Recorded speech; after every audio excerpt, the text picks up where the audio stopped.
people who decided, to hell with it, I'm going for it. How'd it go and what did you go for?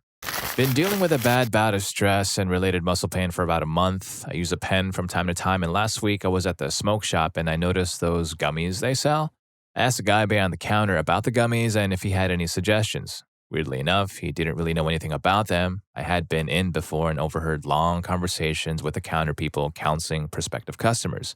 But he did say that a lot of people came in to buy one called something like high dose or, whatever. I haven't participated in any related things in about 30 years, and the guy did mention that he had heard it was, quote, pretty strong when I was paying for it, but it was such a teeny little candy bit.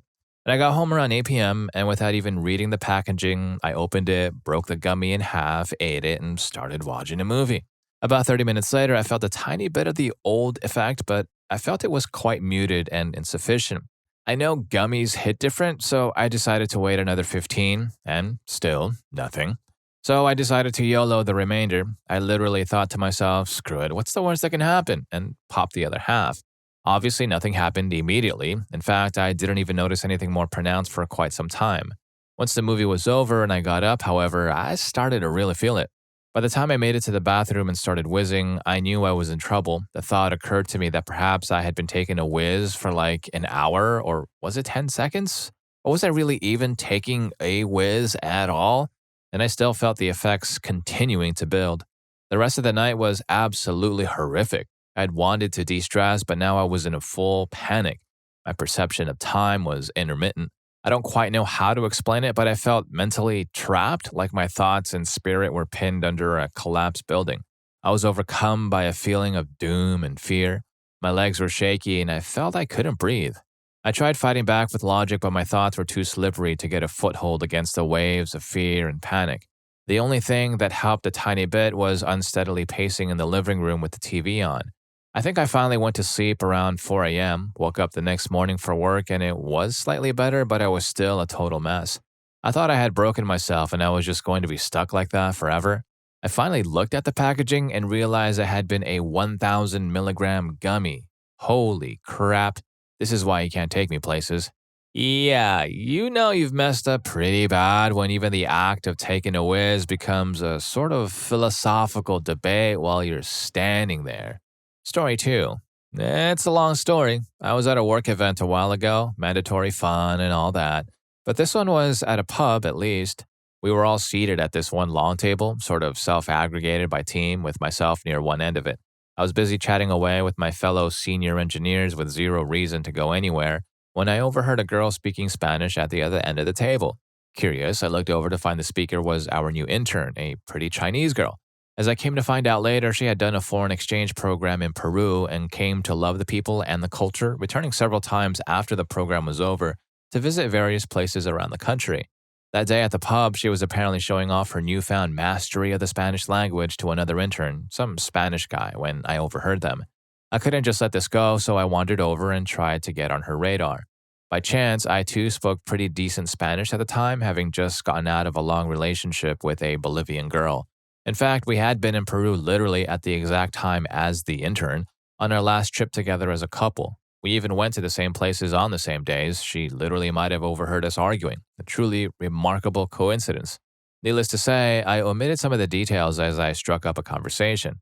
We talked all through the event, shared experiences as we drank a ton on the company's dime, played shuffleboard and darts, and overall had a great time.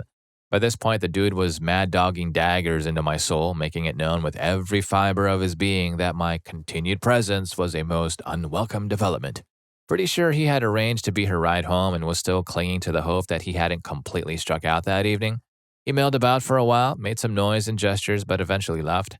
As the evening wound down, the massive crowd got winnowed down to just a booth with about half a dozen people, including myself, the intern, some work, quote, couples. The conversation still flowed casually and freely, but was beginning to wind down. It was at this moment that I did the craziest thing I had ever done or even considered doing in my entire life. I put down my drink, looked her straight in the eye, and put my hand on her leg under the table. Just planted it solidly on her thigh, zero room for plausible deniability. We continued to chat as if nothing was happening, but time literally froze for me as I waited to see her reaction. In hindsight, it was a fantastically stupid thing to do. The odds that I had simply misread the situation were stacked astronomically against me, and the punishment would come sharp and swift. I could visualize with perfect clarity the meeting I would be having first thing the next day, my manager on my right, the HR lady across the desk from me. She politely yet tersely states that everyone present is, of course, familiar with the reasons for said meeting. No one would have to suffer the indignity of hearing it spelled out in passages quoted from the employee handbook. Basically, goodbye career. And yet I went for it because, god dang it, a coincidence that ridiculous had to mean something. Even a non religious person has to recognize when the universe is sending them a giant blinking neon sign. We've been married for 7 years now. Our daughter just turned 3, with another on the way. What are the odds, eh? Story 3. After 10 years of school and another 15 in practice, I was working in a healthcare office. Little rooms, back and forth from room to room all day. On my feet all day. I never saw the sun. Yes, the pay was decent, but not mind-blowing. My life was leaking away. One day, I saw a criminal. I asked him what it was like in jail. He looked around and told me it was just like my office, except his cell was bigger. He had a window and a TV. I'd worked so hard to place myself in a crappy jail. And that was it. I quit. I started a dial-up internet company. Before the dot-com bubble burst, I sold it to the local telco for decent money. I used that cash to retrain, wrote some healthcare software, and started a new company. I made really good money there. Then after the 2008 financial crisis, I pulled out all of my savings and dove headfirst into picking up as much property as I could for pennies on the dollar. As you know, what happened to the value of property since then, so yeah. Today, I'm just months from, quote, retirement age. Although to be honest, I've hardly worked for years. I've got a beautiful home in Canada overlooking a nature preserve, a stunning home in the US Sunbelt, investment properties, boats. None of it means a thing without the ability to enjoy it. And that's probably the nicest thing I have, time to enjoy life and good health. I can do anything I like, go anywhere I want, and that's real freedom. And sure, that's all very nice to have, but it's not the best thing about my life. I have an amazing wife who has been with me since I was a teen, a couple of great kids, and I also have a really smart 2-year-old granddaughter who has the best sense of humor. So life is very good. It all worked out. Story 4. When I initially got divorced, my ex-husband basically had a much better lawyer and got 60-40 custody. When the kids were a few years older, they told me they didn't want to live with him anymore. I was a single mom, obviously, trying to make ends meet and honestly kind of failing at it. I asked them to their faces, look, this is going to be hard. You sure you want this? It's going to cost a lot of money and likely a lot of heartache. That's when they told me stories of him drinking and driving with them in the car and worse. I had to go for it no matter the cost, the heartache. We went back to court. It was ugly. He would call CPS and accuse me of things that weren't true just to have an investigation on my record. He would call the police to my house and say I was mistreating the kids. It cost around $10,000 in the end, but I got them at about 85% of the time, and as the primary custodial parent. They've grown up safe, with education as a forefront, which he never cared about at all. Sports, I would pay for sports and he would refuse to take them to practices and games. Friends, he never let them go out with friends as weekends were, quote, for family time. And healthy examples of how a relationship should be. My now 19-year-old is in college with a full scholarship for nuclear engineering, and my 16-year-old is thriving in high school with sports and a GPA of 4.0, and a lovely little GF that I like. Things worked out so much better than they would have had they been with their dad. He's been basically a useless dad with no job for years. Story 5. After reading dozens of threads from people who quit their jobs and just went and traveled, in 2022, I decided I'd do the same, quit my very nice and comfortable job and went on a 1-year sabbatical in Japan. Greatest decision of my life. Met so many people, journeyed all across Japan, staying in different locations all the time, no work stress, just me thinking about what I'll eat the next day. Yeah, I spent most of my savings and the year afterwards was a bit rough, but I'd do it again. The memories I made are priceless. I guess the only downside is that I just kept thinking back to that year and wish I could go back because regular life is so crap in comparison. Yeah, the downside of an incredible adventure. Sounds like a first world problem, though. I wouldn't mind having. Story 6. I'm an artist but managed a bookstore for years because my useless gambler husband was so unreliable. When he divorced me for his AP, 1990, I made a connection with an antique store and started doing hand-painted furniture for them, which expanded into wall murals and museum reproductions. I was a full-time professional artist for 25 years until I retired. I made slightly more than a teacher and was fully self-supporting and loved what I did. I had 4 employees and we had a blast. Never would have happened if my first husband hadn't cheated. Story 7. My mom passed away in December 2022, and in January 2023, I had a kidney stone removed. While I was in pre-op at the hospital, I said, screw it, I'm going to run an ultramarathon. I'm not a runner, I've never been a runner, and I knew nothing about running. So I recorded a video committing to it and posted it on social media. As soon as the stent came out, I started training. 6 months later, I ran that 50K race. I used the whole thing as a contest entry for the DDPY, Positively Unstoppable Challenge. At the end of 2023, I was named champion by WWE Hall of Famer Diamond Dallas Page and got to fly to his home and meet him. I got my very own wrestling belt with my name on it, and all of it because I said, to hell with it, I'm going to do something so amazing that even I can't believe it. Story 8. Low level, but when I sat my driving test, the instructor asked me to demonstrate parking into a bay almost right outside the test center, about 2 minutes into a 1-hour assessment. I did the maneuver, and as I finished, I glanced over at his score sheet and saw him mark down a major fault, which meant I'd failed the test already. I remember being crushed and feeling the air go out of my lungs completely. I had no clue what I could have done wrong, let alone a major fault. I thought about ending the test there, but I thought, screw it, I'm doing the best drive of my life for the next 58 minutes. Maybe he'll let it slide. Turns out I'd seen the wrong part of the sheet, and he'd actually marked the part to say which maneuver we'd done. I actually passed the test with one minor infraction. If I'd thrown in the towel when I thought I'd failed, I'd been waiting at least 6 months before I could try again. Story 9. Was spinning my tires in my hometown for years, didn't love my job, and wasn't dating very seriously, and it was starting to feel like Groundhog Day, doing the same crap every single day. Decided to move to a bigger city a few hours away after an online job application landed me an interview. Just said, screw it, I need this. Within a few years, I met my wife, made a lot of new friends, went on some adventures, and bought my first house soon after. I think back on how it used to be and how casually I was like, should I apply? I don't know, that's a big step, maybe I'm overdoing it.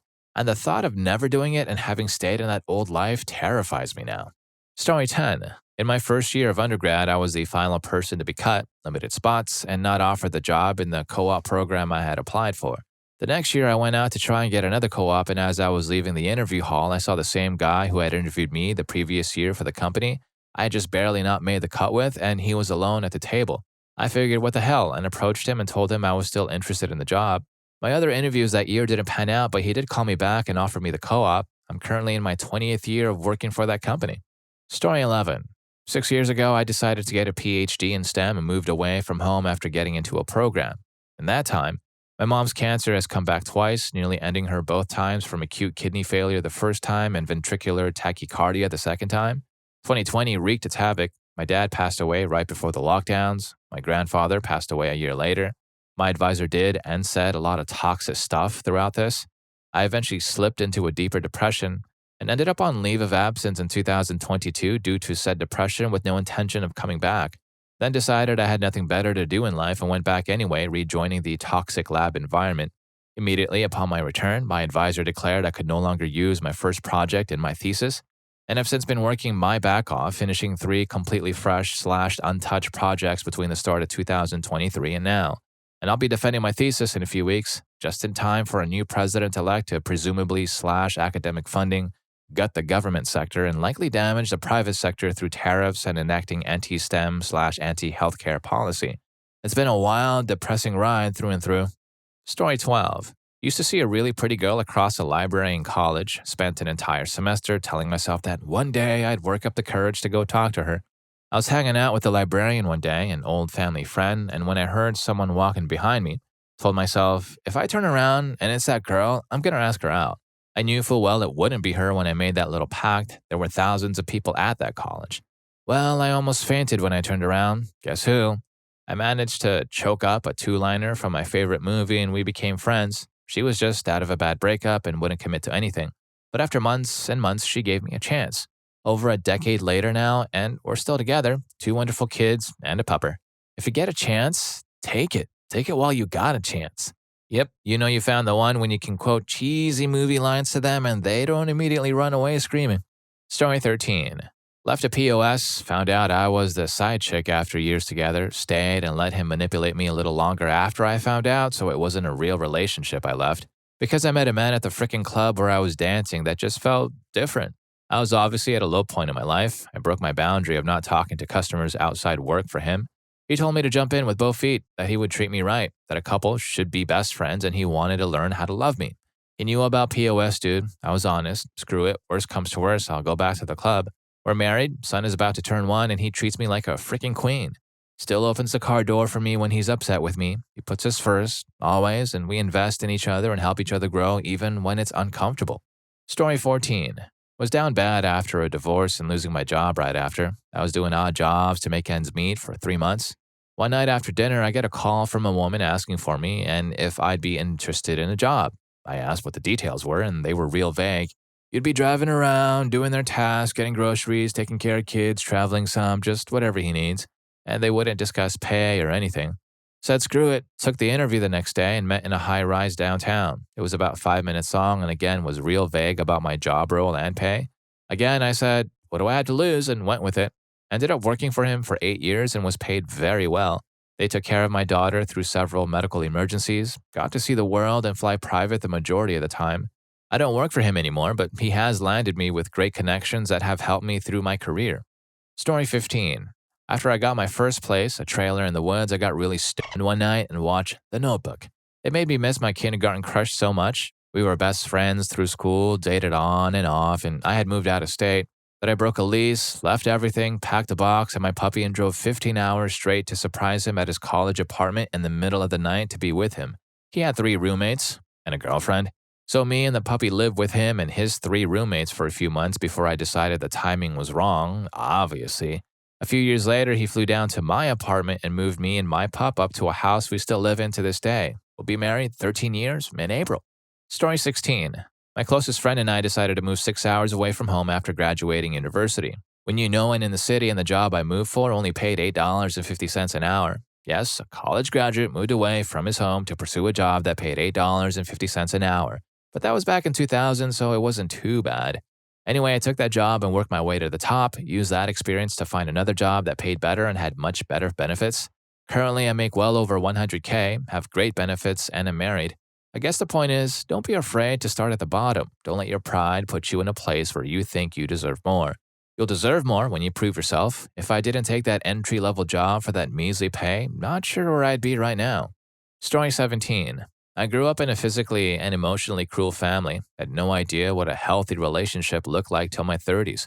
I was drink dependent until my late 20s and have a long history of trying to save people both at work and in my personal life. My to hell with it, I'm going for it moment was leaving. As a dude, I left a gal I was with for over a decade in a toxic codependent relationship. She was financially predatory and emotionally and physically cruel towards me. I kept photos of my ripped clothes and recordings of her bragging about hurting me because I figured someday someone would doubt what she did to me. I found a gal who makes more money than I do, supports me financially and emotionally when I need it, explodes my concept of perfection every day, and showed me for the first time what joy in a home feels like. I actually still get surprised years later when I still feel joy going home now instead of sleeping in the streets to avoid being physically harmed while I slept. We got married and are planning on a family. I'm so happy I left. And if you're enjoying the video, please don't forget to hit that subscribe and like button for more videos just like this. Story 18. After a history professor ruined an entire field for me, I wanted to be a history professor. I wanted to drift around for years not knowing what I wanted to do with my life. I've always loved film since I was a kid, but didn't know how I can get involved. I started volunteering as a cameraman for a live broadcast show. Turns out you can get paid to work with cameras like that. Despite many people saying that working in the film, TV industry is finicky and not stable, it truly made me happy, so I decided to screw it and in college switched my major to film and media and television production, graduated with my associates. I then transferred to a 4-year college and started doing gigs left to right and found a mentor that truly cares about me and wants me to succeed and drilled me on how to be in the industry and the standards. I recently just got into one of the best film programs in the country, and now I have a decent amount of work and credits under my belt, and now I'm a first AC. Don't think just because you are in college, Reddit, you can change and have a different calling. If it makes you happy, go for it regardless of what people think of it. Put your happiness first. Story 19. Applying for college. I wanted to leave my town in the South and go somewhere else in the country and be exposed to people with other worldviews. My school counselor didn't think it was possible to get into the schools I applied to because no one from my high school had gone to those programs before. Almost everyone stayed in the same state or at the very least in the South for college. Had to have my mom come in for a meeting with a counselor to talk about setting realistic expectations. My mom didn't buy it and told her to please write the dang letter of recommendation. Fast forward several months and I got into several of my picks. Fast forward several years and my mom still gets emails from that counselor about the colleges she's touring, including some that I had gotten into, and the places some of the subsequent graduates have gone to for college. Story 20. I was 30, depressed, and had a small savings left over from my father's life insurance. I had a remote wedding for my brother and bought a one-way ticket to Bali, and my backpack traveled for 4 months on $7,000 back in 2017 through Southeast Asia. It was both the scariest thing and best thing I've ever done. I traveled, saw things, made friends, and learned I could depend on myself and the social nets around me, and that the best things in life are other people and the relationships you build. As an introvert, that's a bit of hard medicine, but it was necessary to learn that. If anyone thinks they're ready for a walkabout or traveling sabbatical, reach out and I'll happily encourage you. The first step is scary, but it's really feasible and the journey is worthwhile. Story 21. I never asked girls for the number. This beautiful girl I kept seeing at Aldi while shopping randomly showed up at my pawn shop I managed. She pawned her dad's air compressor. She came in again and asked where she could get some grass. I smoked all day and had some on me, and she bought what I had. Next time, I asked for her number because I couldn't get a hold of her dad if she needed more grass. I wasn't a dealer, but I found a reason to ask her for her number as I was shy, so to hell with it, she could say no. But she wrote it down on a small piece of paper. I confessed an hour later that I just wanted to get her number to go out on a date with her. 4 hours later, she said she would. 9 years and counting now, we are married, and she's my best friend, and I still think she's beautiful. I still have that paper she wrote her number down on in my safe. Story 22. Left my girlfriend, horrible situation for both of us, and I just couldn't take it anymore. Packed my stuff and crashed at a friend's place until I got my own apartment. That was about a month ago, and it's depressingly lonely. Probably for the best, and I'm doing better mentally, but my life feels very empty.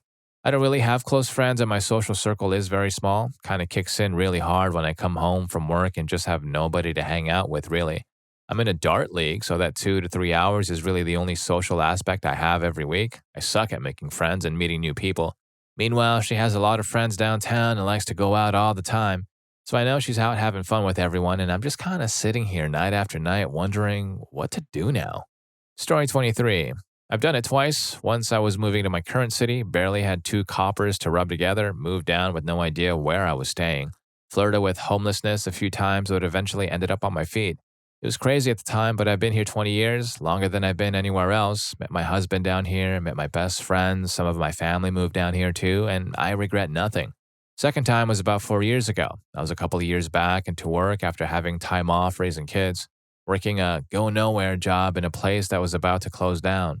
Was trying to work out what I wanted to do with my last 20 to 30 years of working life, so I decided to start an apprenticeship at 36 years old.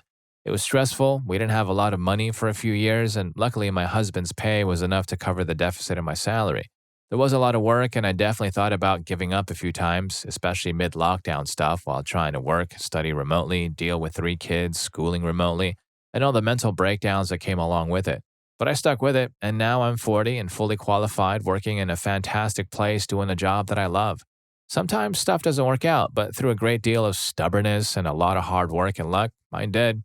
There were also choices that just felt right in the moment.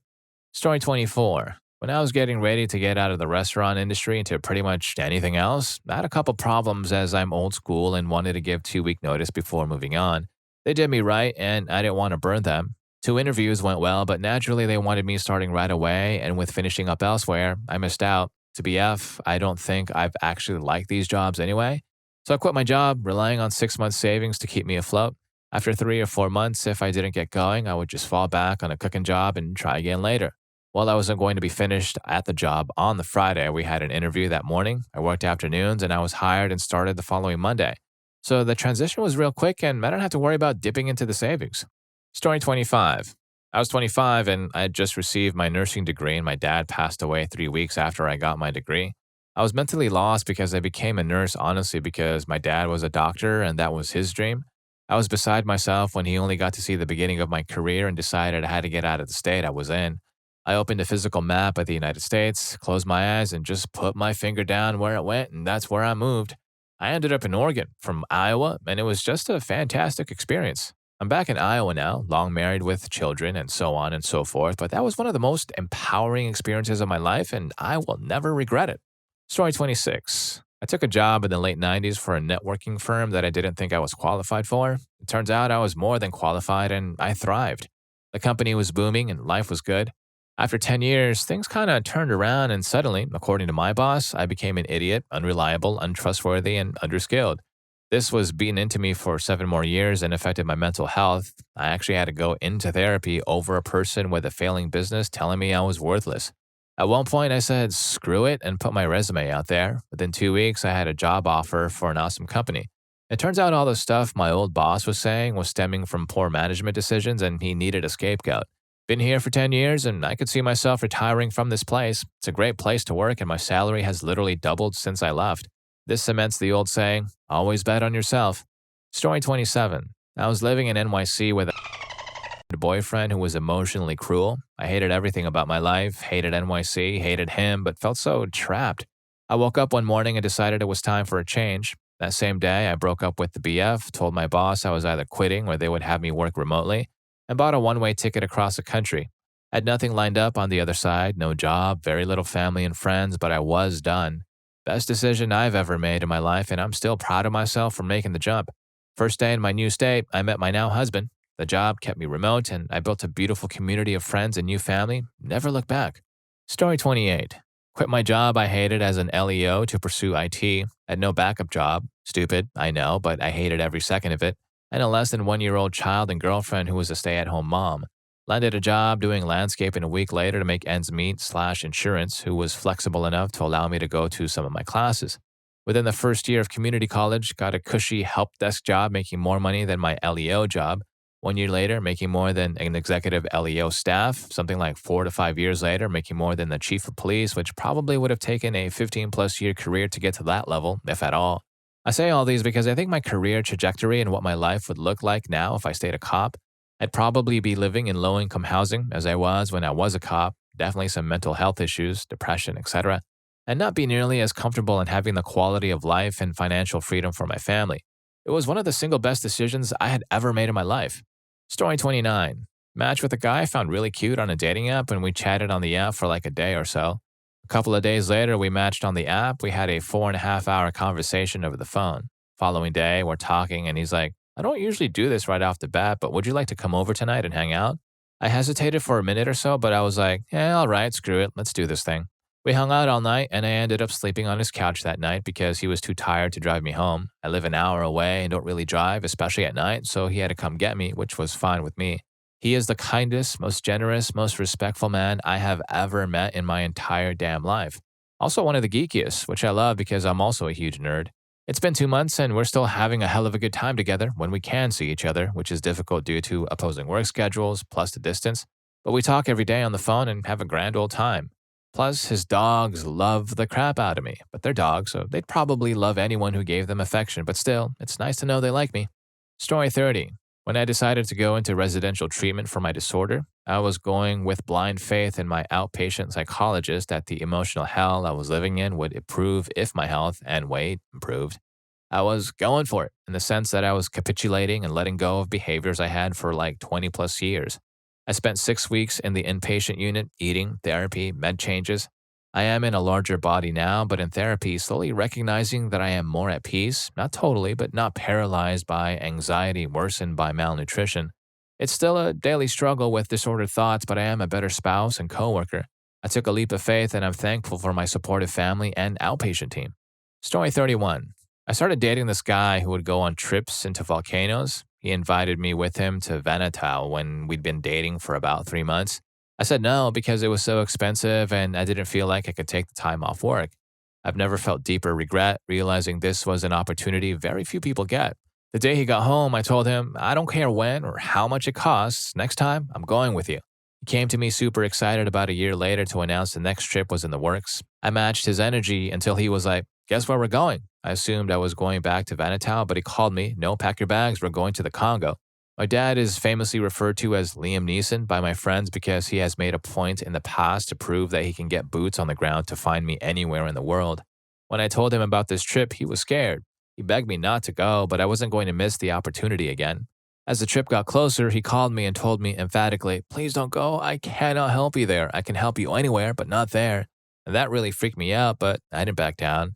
It was the most challenging, most rewarding, and coolest thing I've ever done and probably will ever do. Story 32. I dated a girl during college, but yeah, we broke up. I thought we were going to get married. She was the love of my life and all that. But she graduated from school and got a post college job in her chosen field, and I had dropped out of college and was mostly just bartending, playing video games, and smoking. Fast forward 2 years, I hadn't spoken to her at all, but we still have common friends. I had sort of gotten my crap worked out in that I had joined the army. They were offering a decent deal to repay student loan debt as an incentive for enlisting. She found out I had enlisted through our overlapping friend group and had texted me wishing me the best. That opened up a door I thought was going to be forever closed. She would text me from time to time, but I kept my distance because she was dating someone else and I didn't want to be rude. However, I found out that the guy had asked her to marry him and she had said yes. I don't know what snapped in me, but I decided I didn't want to let her go without at least trying. So I bought the best engagement ring I could finance with my enlisted paycheck, took a Labor Day 4-day pass, and showed up at her apartment completely unannounced at 10 p.m. And standing there, I told her I didn't think she was going to be happy with the other guy and she should give him his ring back and take this one from me instead. It did not go well. She cried, told me I was a schmuck and that I wasn't allowed to ask her this. She told me I was too late and to get off her porch and she didn't want to talk to me again. But the next day, I got a text from her asking to meet me. She told me if I messed this up, she would bury me where no one would ever find me. Lol. We eloped over the Columbus Day weekend. That was 16 years ago. Things turned out great. Story 33. I quit my HVAC career at the top of my game to become an entrepreneur. Went back to school in 2020, busted my back, and got a full ride into UC Berkeley's business school. I won a startup competition and launched a small business while enrolled. I was diagnosed with colon cancer in April. I had to temporarily withdraw from school with 2 classes remaining to get my degree so I could start radiation. I finished that, then had a life-changing surgery that didn't completely remove the cancer and just started 18 weeks of chemo. I shut down my startup at a loss of $10,000 and now I'm focused on living day to day because nothing is guaranteed anymore. If I hadn't taken control of my life when I did, I'd be devastated. But because I did, I feel satisfied that no matter what, I'm going to go out living the rest of my life on my terms. Story 34. I spent 15 years working in salons and barbershops for other people. I got sick of bad bosses who don't want to take care of their shop or renters, booth rent up over and over while shops fell apart.